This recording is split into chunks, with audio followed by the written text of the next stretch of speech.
I'm hungrier now than ever before, even than when I was 27. All true leaders constantly keep educating yourself.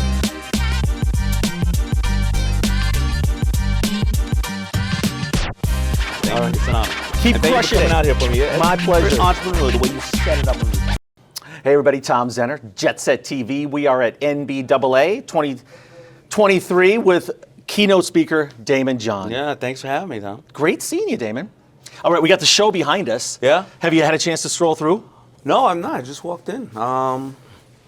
It looks impressive. I want to see some of those little one-man, woman, crafts. Yeah. Because I can get to New York quicker without having to have a pilot and a helicopter. So. Right? Anything to make life a little bit easier, especially with your schedule. And we'll talk about that a little bit, but a couple big covers coming up too. A repeat on Jetset, and then Inked. Yeah, and Inked. Yeah, I finally get to, I'm on Disney, so we don't show a lot of my tattoos, but I have what I'm proud of, That's a good point. So, yeah. On Shark Tank, you're looking tight in the suit and everything. Yeah, right? you don't want to show them the neck or the Right. all the way the full sleeves or whatever. But it's funny, you've been on that show so long and it's got such a following. People don't know that side of you as much. No. People that just follow that show, they see the corporate look, serious investor, right? Yeah, of course. I mean, we air, I think, 60 times a week on CNBC, so you have me just sitting there like this in a suit the whole time. Right.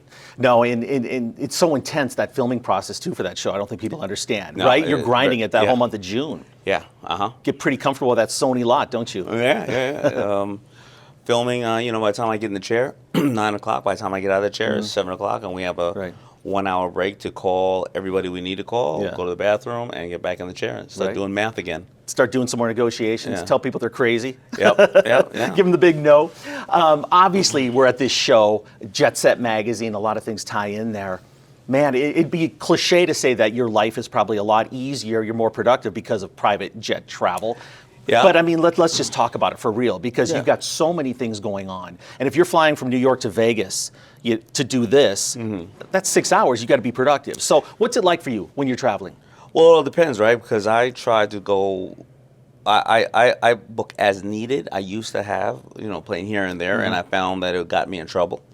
Too easy? It is too easy. It's access to, it's like having a buffet, right? It's not the jet, or it's not the aircraft. It's the being able to go to Vegas and spend $500,000 at 3 o'clock in the morning. Okay. One of the downsides of being that successful, right? You can do it. Yeah, it is. And then, but of course, when you're young, when you first buy it, you don't think about it in the way that you should think about it from an aspect of being smart, right? Because to have an aircraft, of course, you need to either save time and utilize what are the benefits of having this, right? Time, of course, and there's ways that people, they incentivize you to have these things so that you put more people to work. Right. And you've probably just grown as a businessman so much, because when you were starting out with FUBU, a private jet had to seem like you made it to the top. Now you've got to use it as a tool. I had to have 7 homes. I had to have a private jet. I had to have all that type of stuff. Yeah. And then when you start to realize what's important to you, the jet, the need for it is a different need. It's safety, right? It's getting there in time, right? It's getting there efficiently. It's a lot of different other things. Right. And then how many other people want to hitch a ride with you? Right? Going to Vegas? Got an extra seat? Oh, for sure. Yeah. Gosh, it's been, 11 years since we did this cover story with Jetset. And so much in the world has changed. You couldn't even just name 1 or 2 things. How do you keep up with this change? Because you have to. With all the businesses that you have, you have to stay really ahead of the game on everything. So is that just part of your nature? No, I think that's why I'm actually here. And I think that's because all of us, all true leaders, constantly keep educating yourself. And now I think what's the most important part is being around other people. This working remote and working virtual stuff, it doesn't work. You're getting 20% out of your staff. And then you have young, brilliant people coming up who've never, think about the kids in high school, went to college now, they were in COVID times. They're not around people. They're looking at you on a screen.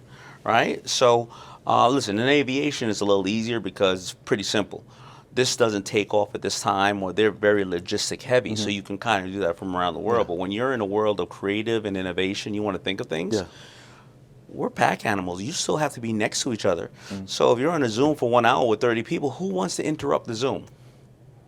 But if you have 30 people in one room, and I go, hey man, listen, you know what we were just talking about over there? Why don't we talk about this tomorrow, or when you come up for lunch? I got a quick thing I want to ask you.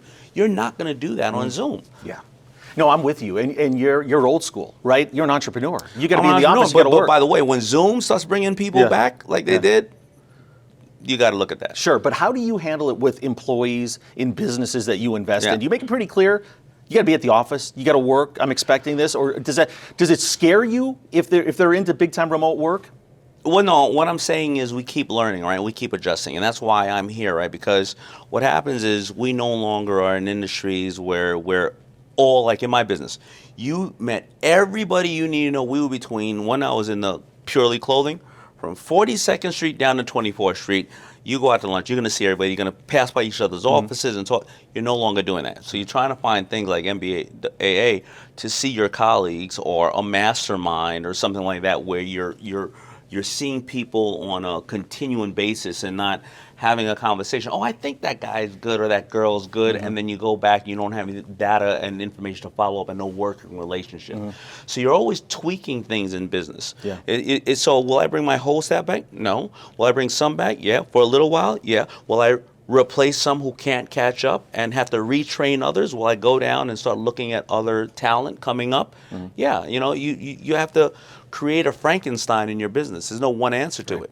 I think one cool thing about what you've done with your career is just how you evolve, right? Yeah. And now you're at a point, at least it seems like, where the types of businesses you want to be involved in have to stand for something, have to give back. So did you have an aha moment where you said, I've made the money I need, I'm going to make that switch, that transition, and this is what I'm looking for? Yeah, actually, I have that moment every other year. When George Floyd happened, I remember one of the biggest banks in the world came to me and said, Daymond, we underwrite 500 of the top businesses in the world. We know they have an inner structure where they have to. Internally, they want to give to minority companies. We want to give you $2 billion worth of credit lines, put an M&A person over there with you, and we want you to absorb a bunch of minority companies so you can oversee them. We know that you'll deliver, and you go to a hotel company and say, hey, I want to do the drapes, I want to do your furniture, everything else. And I said, no. They said, why? I said, that's a 15 to 20 year commitment of running 7,000 people. Yeah, it sounds nice. But what would I do in my life? Like, my little girl is 7. I already lost my first marriage to various other things. What would I do with 9 or 10 or 20 homes? I'm not going to leave anything to anybody. So what would I do with an extra $1 billion? Yeah. A lot of people in business don't realize that until they get to a certain point of what are they really doing it for, right? So that's how I look at other businesses. I want to be in a business that I think is creating somewhat change, and if not, then I might as well then spend my money purely in philanthropy and helping people, or maybe my image helping little brown boys and girls who never saw somebody like me on TV unless they came from music, sports, or television. So it's really, what are you doing it for? Yeah, and you've got the platform, so I think you see that responsibility and you do it. As a young entrepreneur and businessman, you turn a company into 9 figures, value or more. That's rewarding. That's exciting. That's what you're here for. Is there a similarity in how rewarding doing what you're doing now is? Can you compare them? I haven't met anybody who haven't been successful, such as you, who are not doing something they're absolutely obsessed with and they love. I mean, I joke about how Kevin O'Leary, right, on the show, and you would say, well, he wants money. No. Kevin O'Leary loves complicated financial instruments. If you'll notice, because he loves to protect his downside and increase his upside, but he loves the game of chess on that. So you may look at it from face value and say, oh, he wants money. No, he loves to create a puzzle, right, to get that. That's a Rubik's Cube to him. So every business I failed at because my ego got in the way, where I was like, yeah, I'm Daymond John, I can do it. Or let me throw some more money at it. Or it sounds or looks like, matter of fact, any bad relationship I had also came the same, oh, she looks great. But from face value, it failed because I wasn't into it. Right. But that's understandable because you're on TV. Things have worked out so often. So I think everybody has to go through that, maybe just understand that it does take the fundamentals. Well, I only got on TV because after I had done really well with FUBU and failed a couple of times, and then with Ted Baker and Kappa, and then I came out with Coogee, I said, I want to start writing books about what entrepreneurship is. I never thought about being. First of all, did you ever think a show like Shark Tank, where we do exactly what we do every single day, would become a success? Or run this long? I think it's just unbelievable. So I only got on the show because I said I want to create books to show what entrepreneurship is about. So it really came out of purely my desire to educate people as an entrepreneur, and then I get on the show. So it all still came out of a love. Plus you had to get cast. Do you remember the process of going through casting? And how many meetings that was? There wasn't any. It was very few. So they wanted you, huh? They called me up. They said they want me. I said fine. They said you're gonna have to spend your own money. I said, fuck these guys. What's wrong with these people? Right? Then they called me back. They said, oh, just come on out. And I said, the only way I'm gonna come out and do your stupid little show is I gotta pitch Mark Burnett 3 smoking hot reality show ideas. And they said, okay, but you can't do any other show. And I said, I'm doing another show, 3 minutes, 3 separate, 3 minutes apiece, 3 separate times, 9 minutes total. Can't do any other show. I pass. Goodbye. They call me back. Well, what other show you doing? Yeah, I'm doing some girls named the Kardashians that we're kind of like working with. I'm going to be in their show, their first couple of episodes. They said, you can't do any other show. I said, all right, goodbye. Chloe found out. She fired me, and she said the world needs to know who I am, and she would never get in my way. And then I go out and do the damn sizzle reel. I mean, the pilot. It's never gonna work, of course. I go to lunch with Mark Burnett or breakfast. I tell him my 3 smoking hot ideas. He destroys them before even the orange juice comes. The show gets picked up. Whatever happened to those Kardashian girls? What was their name? Did that amount to anything? They go anywhere? They're doing all right these days. See, that was your negotiating. That was your audition when you told those guys to go F themselves, right? They go, no. They got all hot and heavy. You never tell people in Hollywood, go fuck yourself. Yeah, but they were like, oh, I really want him now. That was such a sharp answer. Yes, exactly. No, that did it. I guarantee that triggered them for sure. They got hot and heavy on that. That could be your book. How to pass an audition. How to shit on somebody. Hey, speaking of Kevin O'Leary, would you do a licensing deal with him? I actually would. You know, Kevin is really a great guy. He's my Uber driver, and he's a really great guy. So, but I would. You know, Kevin O'Leary he's one of my closest friends, believe it or not. And the fun thing about Kevin O'Leary, he's the only person who can curse you out with a twinkle in his eye, like Santa Claus cursing you out. And he'll talk about himself just as bad. No, the camaraderie's real. It has to be. You can't fake that. No way. You can't. We've spend been together that much time. 15 years. Yeah, it's incredible. 16 actually. It's almost got to be like a second family. It is. My kids go on vacation with Robert's kids, Cuban and I. We obviously hang out. Kevin is in Miami. We hang out the most. I go and get Barbara her meds when she doesn't take them. You know, we hang out a lot. See, multitasking. They need you. You probably get this question a million times, but the number probably always changes. Do you know how many businesses you've invested in? No, not really. I think I'm at 106. But remember, you know, if you look at them, somebody, oh, that's a massive amount. No, 30% are doing really great, like Bombas, right? I don't need to call them. If I call them, I'll screw it up, right? 30% of The Walking Dead. Right? Now you got the 30% that are in that middle range that will move from this side where to you that can really side. make an impact. Well, you can make an impact, or you can say you're The Walking Dead. I mean, the concept is obviously you're into it 3 years because the IRS says it's an investment 3 years in. After that, it's a hobby, right? Whatever the case is. And you tell them you got a 3-year lifeline on this, and after 3 years, we're going to either move forward or not. You have options because you don't want to be, filing corporate filings for every one of these. You put them in the investment, and then you activate your option. Bombas. Do you wish you could bottle whatever that is that works with them? I mean, because if you think about it, that socks, right? And this thing is killing it. You can't bottle entrepreneurship. You know, you can't buy their attitude. It sucks. And so, what are the number one brand in the number one company in Shark Tank history invested in? Ring is the number one. Right. It wasn't invested in, right? But Bombas socks number one.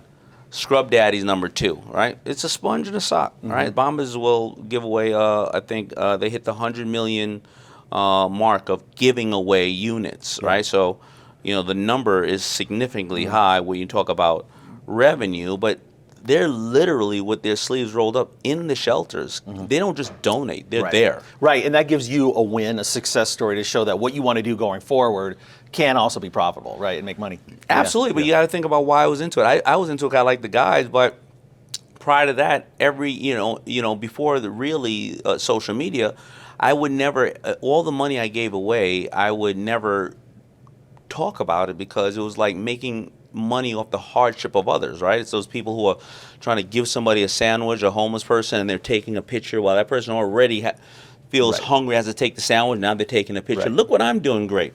So I never did that. We got a huge backlash over it, but I didn't care, right? But then when now, with all the layers of social media, people want to know what you're doing, and if it's user generated from the shelter saying, this is what we're doing, it's different. So they taught me a whole new way of doing business, and they don't deal with retail. So it showed me the difference. And so again, it's what I'm here for. It's what we're talking about, constantly re-educating yourself. Yeah, how competitive are you guys on the stage, you and the fellow cast members? Does it get a lot of trash talking? You get after it a little bit? I don't have any sibling, but I'm going to tell you something. Pretty much anybody here has sibling. You and your brother, you and your sister go and play a sport. You going to be nice to them? Probably not. I'm going to try to crack their head open, right? And you know that there's 10 million people watching you, and you have money at risk, and you have an ego that, why would you go with Lori? I'm clearly better than Lori. Well, Daymond, what are you talking about? Well, I got the #1 best-selling product in Shark Tank history. Well, Daymond, I got 12 of the top 20. Well, now everybody... You got to. You're competitive people. That's how you measure themselves. How do you keep that edge? And are you as competitive and as driven as you were when you were grinding and building it? Does that leave? Does it get No, easy? I'm hungrier now than ever before because I stopped drinking. I'm hungrier now than ever before, even than when I was 27. Not because what I was doing, I think that all of us as A-type personalities, the world has changed, has gotten much smaller, and we travel a lot. So where is the release valve, right? You either are working out, yoga, meditation, right? Or like you go to a bar, you'll see everybody just trying to take the edge off at night. I realized that I was taking that edge off at night, but after COVID, I was taking it off too much, and I stopped drinking. And I started doing a lot of different natural ways of reducing my weight. And I got a little 7-year-old girl, and I survived cancer. I'm hungrier now than ever before, to the point where my poor staff is like, what the hell's wrong with this guy? Right. I know, that's awesome. That's a great story. Yeah, because congrats. Listen, think about it, I'm 55. The Golden Girls were in their late 40s, and Captain Steubing was like 47 years old. I feel younger. I feel like I'm going to live forever, and I'm not going to waste this shit. Well, I'll tell you what, it's all mindset. If that's what you believe, and you wake up every day, you can't be talked into anything else. And I got a smoking hot wife. I mean, because if I'm in the dirt, she's going to be married like 3 hours after I'm gone, so I better. Hey, but Daymond, you can joke about that, but that's true. It is true. She's smoking hot, and before I'm in the dirt, she's going to be gone. So, and I want my little girl to see who I am. I want her. I want to walk her down the aisle. That's more important than anything else. All right. Well, it's all about legacy for you, and you're going to make a lot more money along the way by doing it the right way. I hope. But if I don't make more money, who gives a shit, right? It's about, I'm going to make change. I want to leave my little girls a legacy instead of an inherency, and I want them to be able to say, my father hopefully changed a couple of people's lives the same way that the amazing people that I may never hear of who sacrificed their life for me have now influenced me. Well, if you've got too much to spend, I can help. Yeah, you call me. Yeah, I'm available. I'm only 15 minutes from the Sony lot. I can come meet you. Yes. Shit. Hey, finally, are you excited to show off some of those tattoos in inked? Oh yeah, you get some surprises, anything? I'm definitely going to show off some of those tattoos in ink. I don't know how I can't pull my shirt up there, but that's my little girl. You see, it's a little ashy right there. Remember, I'm black.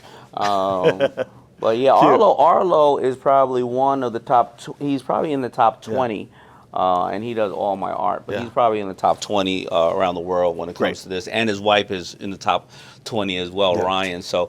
Beautiful, beautiful people, but the art is absolutely amazing. Well, we're fans. We really appreciate your association with Jetset all these years. Looking forward to getting you on those 2 covers. We love it. I am so honored.